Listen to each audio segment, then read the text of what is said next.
This is my 2014 Chevy Silverado.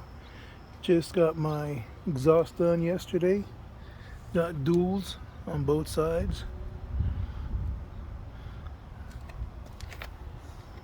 Yeah, this is going to be a cold start. Well, maybe a cold start. It's 90 degrees out.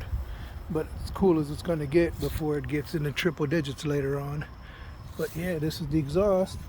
Had put on a Medina's muffler in Saginaw. So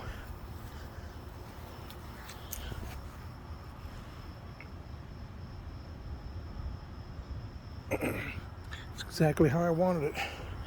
Well, let's do a remote start.